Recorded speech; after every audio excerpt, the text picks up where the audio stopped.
Assalamualaikum warahmatullahi wabarakatuh. Bismillahirrahmanirrahim.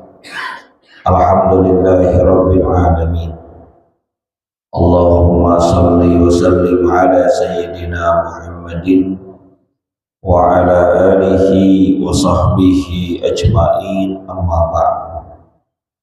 Fa inna asdaqal haditsi kitabullah wa khairal hadi hadi sayyidina Muhammadin sallallahu alaihi wasallam wa syarrul umuri muhdatsatuha wa kullu muhdatsatin bid'ah wa kullu bid'atin dhalalah wa kullu dhalalatin finnar. Subhanaka la ilma lana illa ma 'allamtana innaka antal alimul hakim. Rabbi shrah li sadri wa yassir li amri wahlul 'uqdatam min lisani yafqahu qawli, amin. Yang sama-sama kita hormati dan muliakan guru kita Ustaz Dr. Andes Haji Asman bin Haji Abdul Rahim, Ketua Masjid Al-Istiqomah Ustaz Haji Asmari bin Haji Abdul Rashid Siddiq, bapak-bapak, ibu-ibu, hadirin jamaah yang dimuliakan oleh Allah. Alhamdulillah, sama-sama telah kita laksanakan kewajiban kita sholat subuh secara berjamaah, dilanjutkan dengan hadir di majlis ilmu. Mudah-mudahan rangkaian ibadah ini diterima dan dilipat gandakan pahala oleh Allah Subhanahu wa ta'ala. Amin ya rabbal alamin. Hadirin, sebelum kita lanjutkan bacaan kita, kemarin ada orang bertanya ke saya melalui WhatsApp. Beliau bertanya, Ustaz, tolong jelasin masalah zakat fitrah dengan uang, nominalnya berapa? Karena ada beberapa cuplikan video dari beberapa guru, beberapa kiai yang mengatakan kalau zakat fitrah dengan uang itu jumlahnya nggak cukup 50.000, harus lebih dari itu. Tolong dijelaskan agar tidak terjadi kesimpang siuran. Cakep nih yang nanya nih, ya, berarti paham, dia ngerti. Maka hadirin yang dimuliakan oleh Allah Subhanahu wa ta'ala, sebelum memasuki pembahasan itu perlu kita pahami dulu landasan hukum zakat fitrah itu apa dan bagaimana bunyinya. Ada hadis dari Nabi kita Muhammad sallallahu alaihi wasallam, farada Rasulullah sallallahu alaihi wasallam zakatal fitri so'an min tamrin aw so'an min sya'irin. Ini dasarnya, dasar hukum zakat fitrah dan jumlah yang harus dikeluarkan. Rasulullah Shallallahu Alaihi Wasallam mewajibkan kepada kita untuk mengeluarkan zakat fitrah di setiap akhir Ramadan dengan jumlah 1 sok korma atau 1 sok gandum. Yang dicontohkan oleh Rasulullah korma dan gandum. Kenapa? Karena itu adalah bagian dari makanan pokok saat itu. Zaman dulu orang makan korma aja cukup, nggak pakai lauk. Ya, makan korma pakai lauk kagak enak. Atau gandum, bahan bakar roti. Berapa jumlahnya? satu sok. Sok itu adalah ukuran takaran, bukan ukuran berat. Ukuran takaran. Satu sok itu adalah ukuran takaran Madinah saat itu. Maka ulama menjelaskan karena sok itu adalah ukuran liter, bukan ukuran berat. Jumlahnya kalau dikonversi menjadi berat, menjadi kilogram, menjadi gram, menjadi ons, itu pasti berbeda-beda. Ada yang 2,1 kilo, ada yang 2,2 kilo, ada yang 2,5 kilo. Ini satu sok, tergantung jenis yang ditimbang, yang ditakar. Satu sok menurut Imam Abu Hanifah lebih banyak lagi. Dia satu soknya ukuran Irak. Tadi ukuran Madinah. Ini ukuran Irak karena Imam Abu Hanifah itu tinggalnya di Irak, di Baghdad. Itu menurut hitungan beliau satu sok sama dengan 3,8 kilo.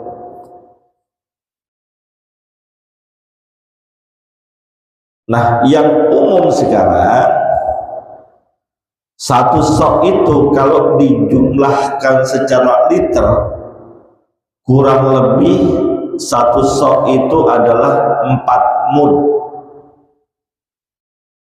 Satu mud itu 0,8 kilo, 800 gram. Berarti kalau satu sok 800 kali 4 sama dengan 3,2 liter.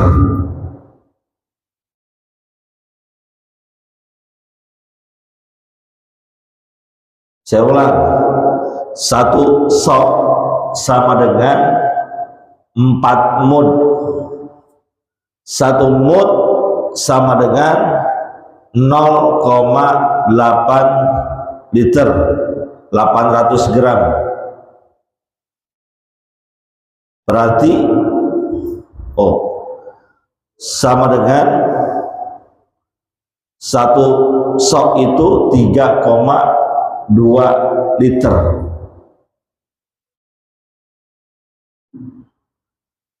Digenapkan oleh kita satu soknya menjadi 3,5 liter. Makanya zakat fitrah di Indonesia itu 3,5 liter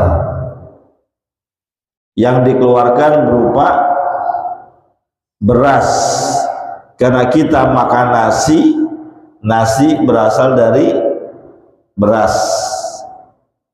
3,5 liter itu udah pembulatan ke atas. Pak Ustadz, saya merasa kurang kalau zakatnya 3,5 liter, saya mau bayarnya 5 liter, boleh nggak? Boleh. 10 liter satu karung, satu orang masih nggak apa-apa. Satu karung satu orang masih nggak apa-apa. Bahkan ada orang yang bayar zakat fitrah untuk keluarganya bukan lagi satu karung, 1 ton buat keluarganya. Silahkan, semakin lebih ya nggak apa-apa, namanya pemberian, asal jangan dikurangin. Pak Ustadz, saya kan nggak mampu nih, saya bayar zakatnya 2 liter aja, boleh nggak? Kalau ente emang nggak mampu banget, jangankan 2 liter, nggak bayar aja nggak apa-apa. Nggak mampu, karena ukuran yang dianggap harus bayar zakat fitrah adalah orang yang punya stok makanan di malam takbiran sampai sore hari Idul Fitri. Itu berarti dianggap mampu. Kalau ukurannya kayak gini, hampir semua orang mampu ngeluarin zakat fitrah. 2 liter Pak Ustaz saya ngeluarinnya.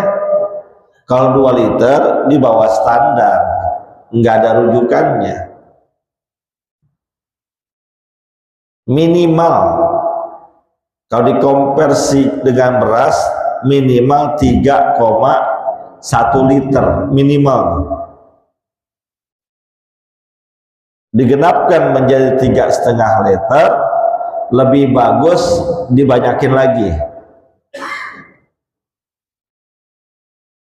Lalu bagaimana kalau saya bayarnya pakai uang? Boleh apa enggak?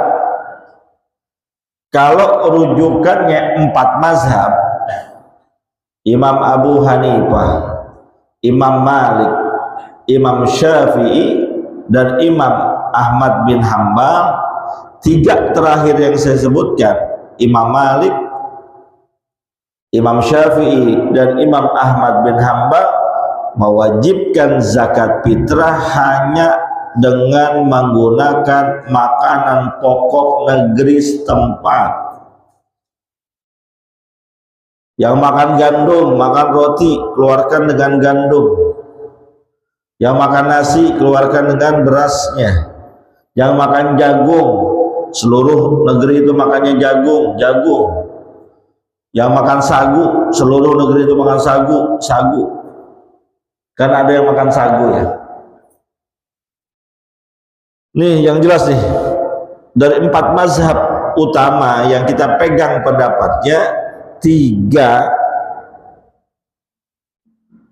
hanya memperbolehkan pakai makanan pokok. Imam Abu Hanifah membolehkan dengan pembayaran uang. Dan Imam Abu Hanifah ini bukan sekedar nembak-nembak, bukan sekedar asal ngecap, berfatwa berlandaskan dalil.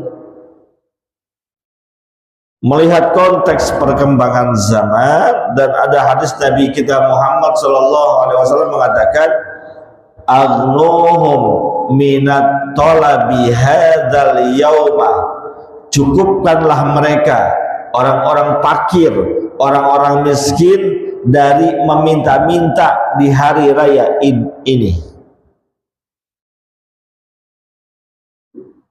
Kebutuhan mereka bukan cuma makanan pokok, bisa juga mereka butuh untuk lauk pauknya, butuh untuk persiapan-persiapan lainnya. Maka Imam Abu Hanifah berijtihad bahwa boleh pakai uang. Alasannya supaya kebutuhan orang fakir dan miskin saat itu tertutupi, sandangnya, pangannya, papannya. Jelas sampai sini enggak? Jelas enggak?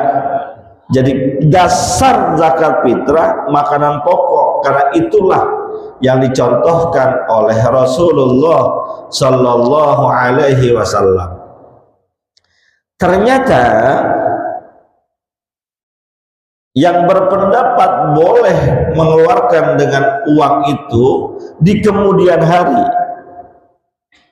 setelah zamannya Imam Mazhab, turunan-turunan dari mereka banyak, melahirkan para ulama-ulama. Di antaranya ada ulama-ulama mazhab Syafi'i seperti Imam Syihabuddin Ar-Ramli dan Imam Ar-Ruyani.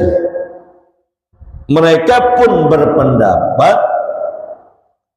boleh mengeluarkan zakat fitrah dengan uang,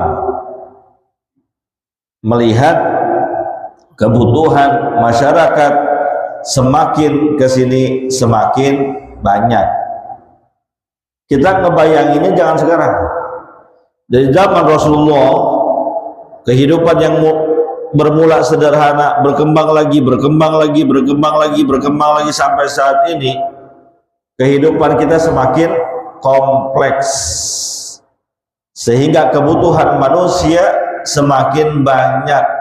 Orang hidup zaman sekarang nggak cuma butuh makan, tapi juga butuh pakaian, butuh lauk pauk, butuh untuk bayar kontrakan, butuh juga untuk bisa bertahan dengan gaya hidup.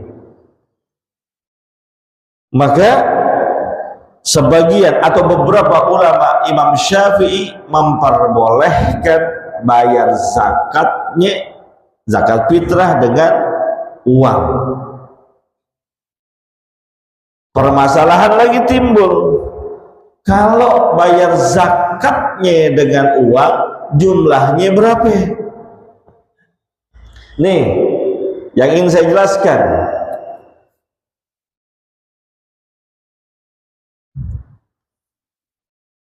Sebagian ulama berpendapat kalau mau mengeluarkan zakat fitrah dengan uang, maka dia harus bertaklid dengan Imam Abu Hanifah. Taklidnya secara menyeluruh, nggak sepotong-potong. Maksudnya gimana? Yang memperbolehkan bayar zakat fitrah pendapatnya Imam Abu Hanifah. Maka kalau kita mau itu bayar zakat dengan uang, cara bayarnya harus dengan hitungan Imam Abu Hanifah. Jumlah yang dikeluarkan berapa?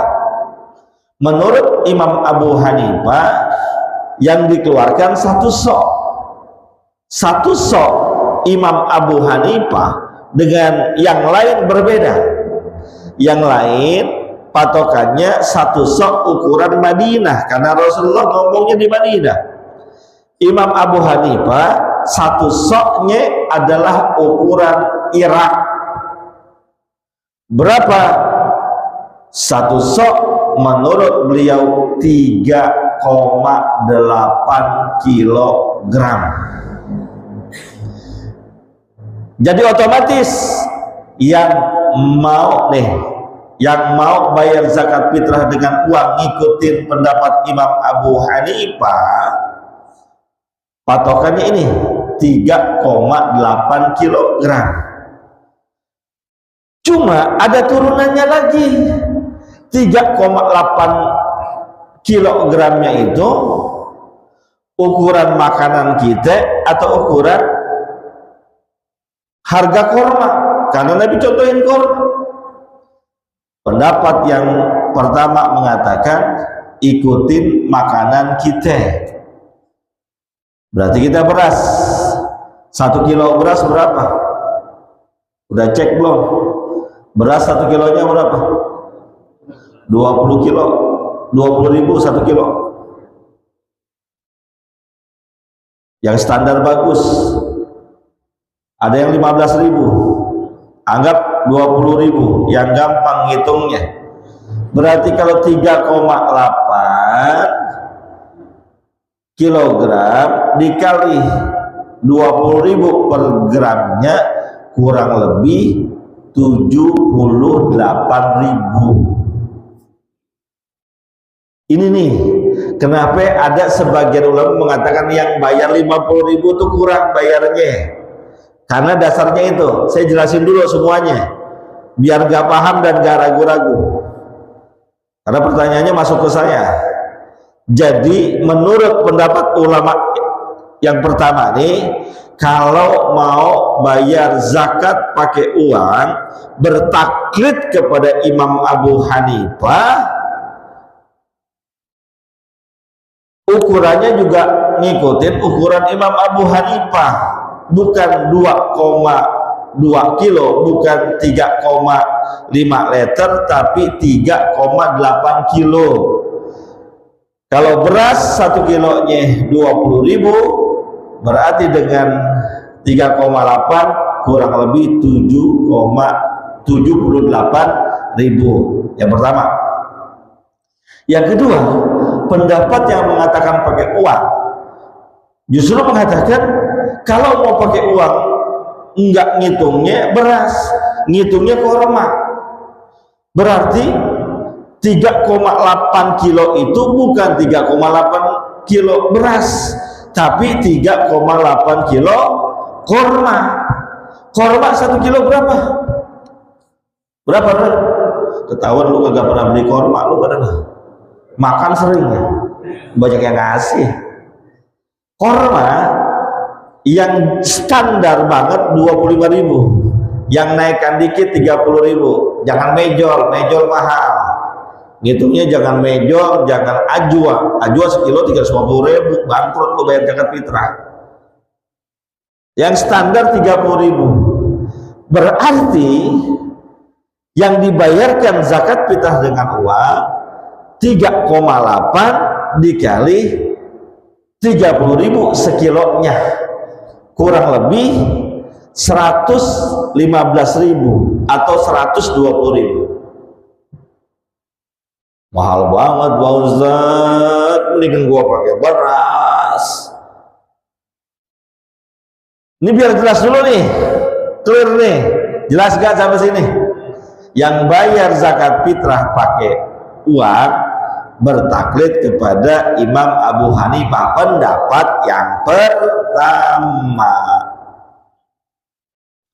Yang kedua, ternyata ini yang dipegang oleh kita, termasuk oleh Majelis Ulama Indonesia, termasuk oleh Badan Amil Zakat Nasional, termasuk oleh Laznas, Lembaga Amil Zakat Nasional, dan mayoritas ulama-ulama Indonesia, ternyata nggak gitu. Bayar zakat pakai uang tidak harus bertaklid kepada Imam Abu Hanifah. Kenapa? Karena di awal sudah saya katakan tadi, ada ulama-ulama Asy-Syafi'i yang juga memperbolehkan membayar zakat fitrah pakai uang. Di antaranya Imam Syihabuddin Ar-Ramli dan Imam Ar-Ruyani dengan mengkonversikannya sesuai takaran Imam Syafi'i. Berapa? 3,5 liter atau 2,2 kilo.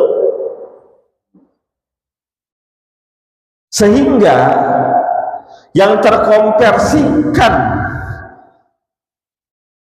zakat fitrah dengan uang itu di masyarakat kita, bahkan di SK-kan oleh Basnas juga MUI, 3,5 liter sama dengan 50.000. Jelas apa kagak?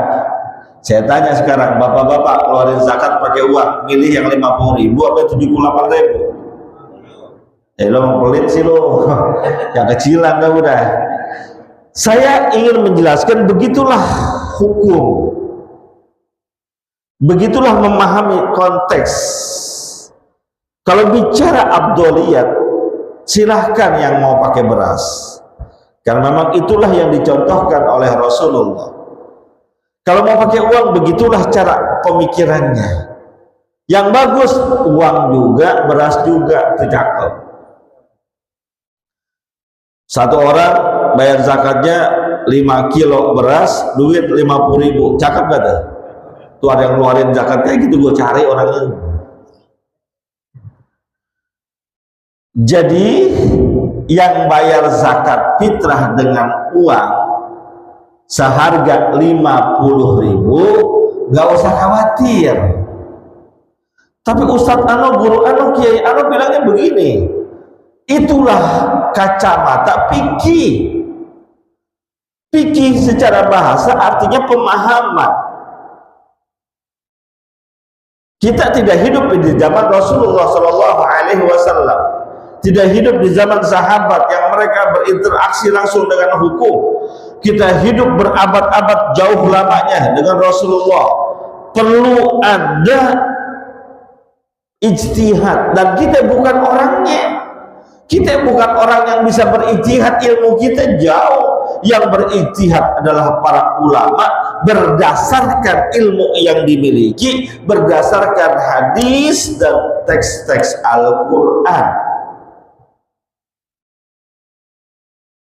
Dan akan banyak macam ragam perbedaan. Selama perbedaan itu dasarnya jelas, silakan, nggak usah jadi ribut.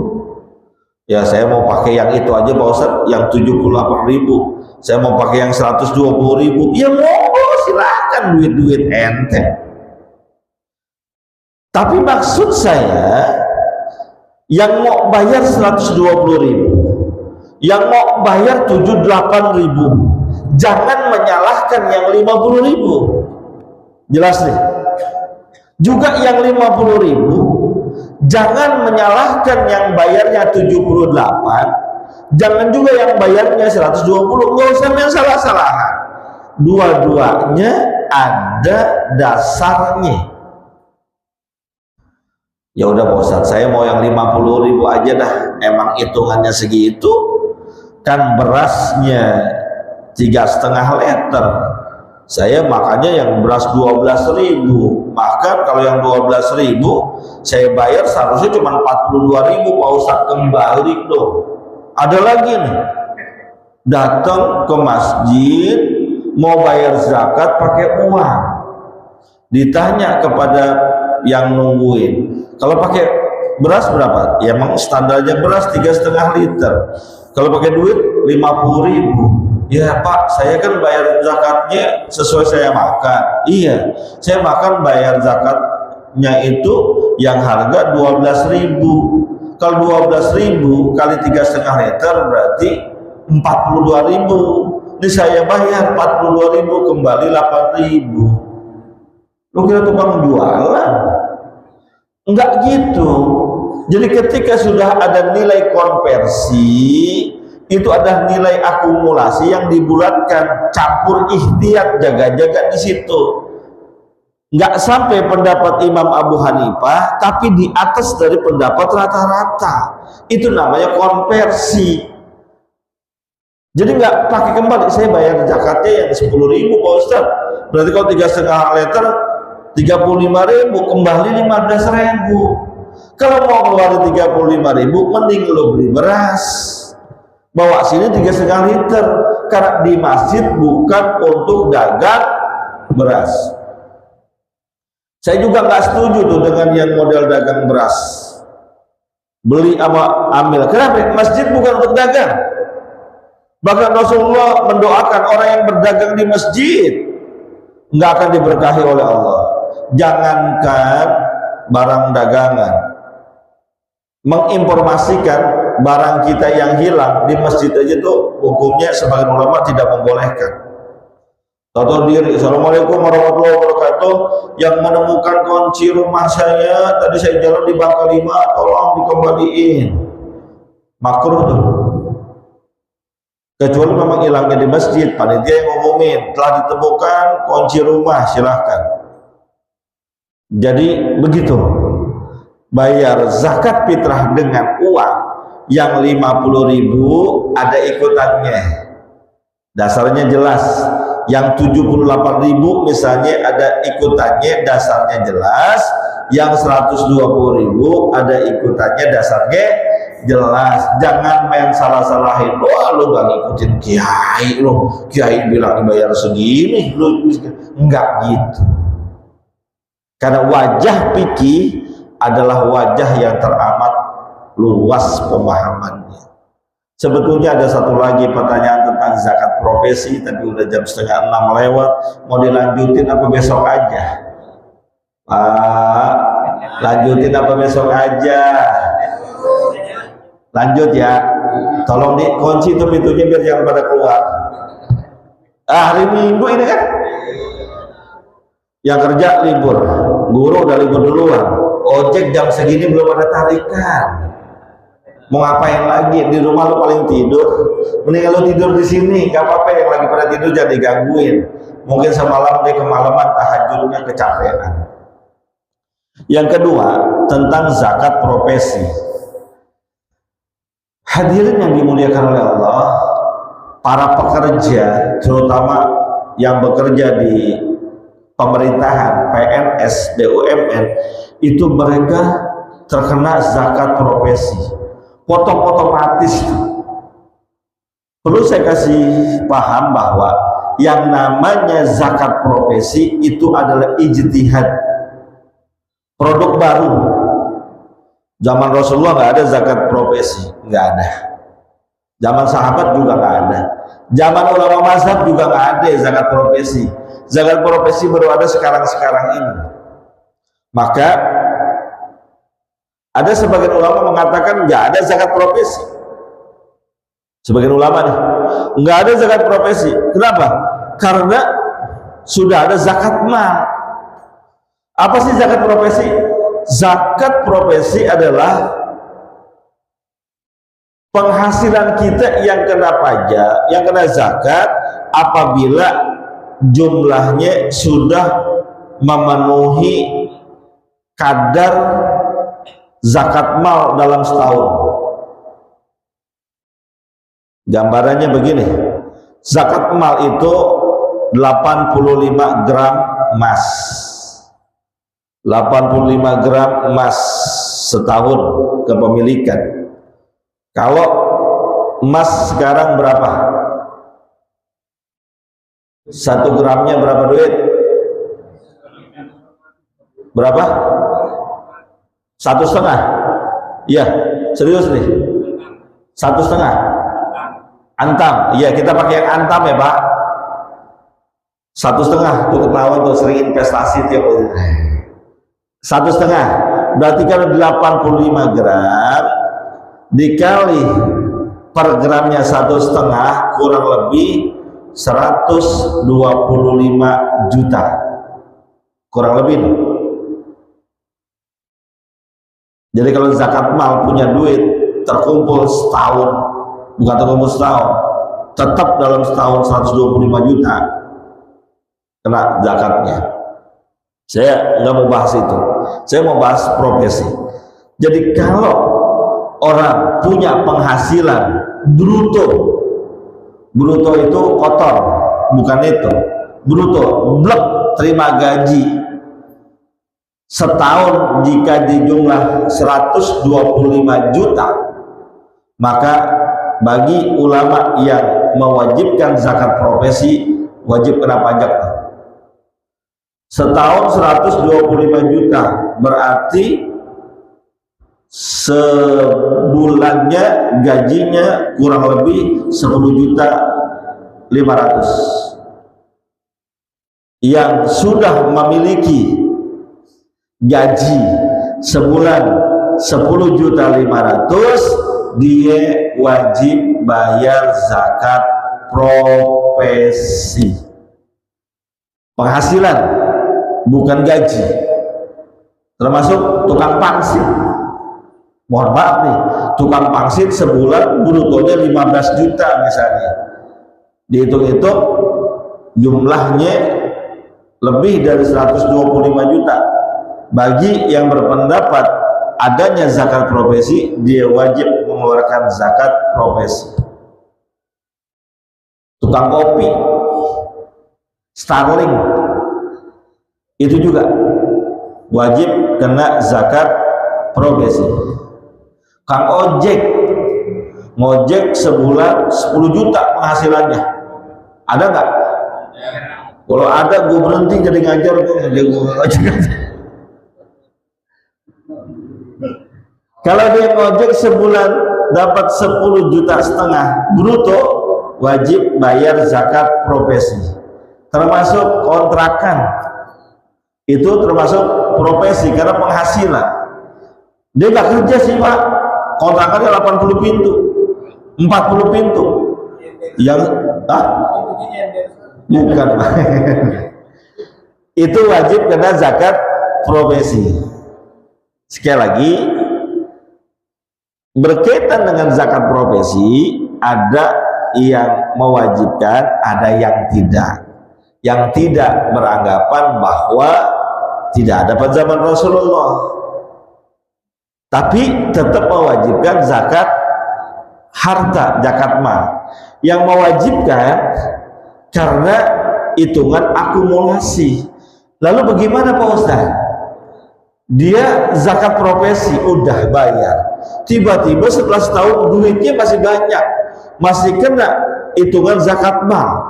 Gajinya misalnya 30 juta, gaji 30 juta, totalnya 360 juta, zakat profesinya sudah dikeluarkan setiap bulan. Ternyata dari sisa gajinya itu masih lebih, ada 150 juta. Apakah wajib bayar zakat mal juga? Ente bayar nih yang profesi gajinya, yang dagang udah saya bayar zakatnya tiap bulan, karena zakat profesi itu bisa dibayar tiap bulan. Cara bayarnya seperti bayar panen ketika kita punya kebun. Ternyata setelah saya bayar ke zakat profesi tiap bulan, di ujung tahun duit saya masih banyak, masih ada 200 juta. 200 juta kena nggak zakat mal? Kena. Sekarang saya udah bayar zakat profesi, apakah zakat mal saya keluarin juga?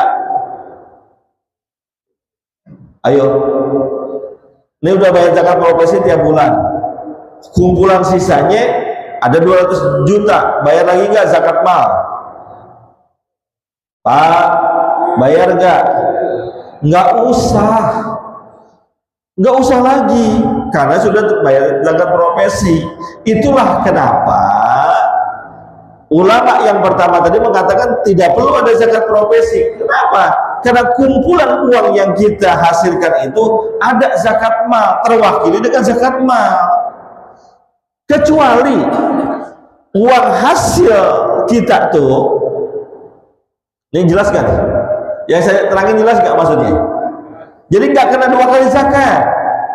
Kalau sudah mengeluarkan zakat profesi, zakat malnya nggak usah, kecuali uang hasil zakat, uang hasil kerja kita tuh yang tadi sudah kita keluarkan zakat profesinya, kita beliin emas, kita investasikan, beliin ternak,